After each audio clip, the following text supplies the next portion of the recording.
What if stress is more than a feeling? What if it's a deception? A mind game that keeps us hooked and spinning in circles? Buddhism offers us a radical way to see through it all and finally understand what's actually driving us crazy. Ready to expose the mind games that keep us trapped? Welcome back, everyone. Today we're digging down deep and a little controversial. What if I told you that stress and anxiety might be a mental trap, an illusion we buy into without even questioning it? And what if Buddhism could actually help us cut right through that? This isn't some fluffy advice about thinking positive or self-care Sundays. This is about tearing down what we believe about stress and anxiety. So, do you want to hear more?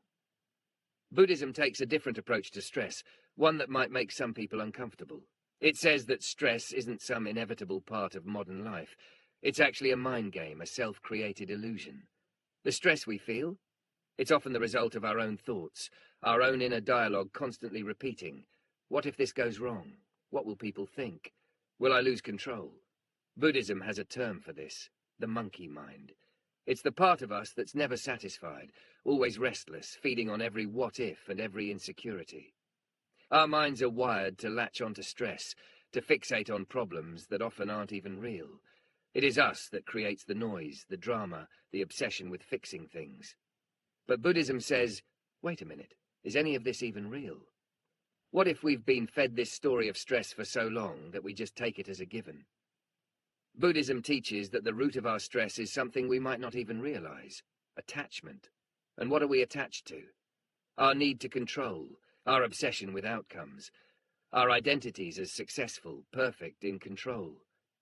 Buddhism points a finger and says, that's the trap. We get so attached to the version of ourselves that we project onto the world that we feel constant pressure to keep it up.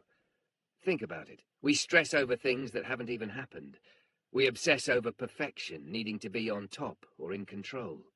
Buddhism would call all of this grasping, clinging to an illusion. And the result? More stress, more anxiety, because deep down, we know we can't actually control everything. But instead of letting go, we cling tighter. We become puppets of our own fear, constantly pulled in by the need to keep up, to be someone, to have everything under control. Then there's karma. Now, a lot of people think karma is some cosmic slap or reward for good or bad actions. But in Buddhism, karma is just cause and effect. It's how our actions and thoughts shape our experience. So, with stress, Buddhism asks us, what are we putting out there? How are we shaping our lives with our own actions, our own thoughts? The more we live in stress, the more we create a world that's stressful. Think about it. You're stressed, you're tense, you're short-tempered. It's no coincidence that this energy feeds back into your life, creating more situations that bring up, yep, you guessed it, more stress. Karma is like this echo chamber, and the louder we shout into it, the louder it gets. The more we pour stress out into the world, the more it comes back to us. Buddhism doesn't say good vibes only, it says, take a hard look at what you're putting out there. The stress you feel, that's a mirror of the noise inside. So how do we escape this cycle? Buddhism offers a tool that's radical in its simplicity, mindfulness. When we're mindful, we're not sucked into the drama or yanked around by every thought and emotion. We're just here observing. And that noise of stress, it starts to feel fake, empty. Mindfulness isn't just about relaxing, it's about detachment, observing thoughts without reacting. This isn't a meditation to feel calm for 5 minutes and then jump back into stress mode. This is about seeing stress for what it is, a pattern, a habit, a game our mind plays. When we pause, when we breathe, we create a gap between ourselves and the noise. Buddhism says that's where freedom lives, in that quiet space where we're no longer fooled by the mind's tricks. So, do you want to start seeing through the stress deception? Here are 3 Buddhist-inspired techniques to try out. Firstly, try mindful breathing. Buddhist teachers say that every time we focus on our breath, we reclaim a bit of control over our mind. Try it. Focus on every inhale and exhale like it's the only thing that matters. Just 5 minutes can pull you out of that stress loop.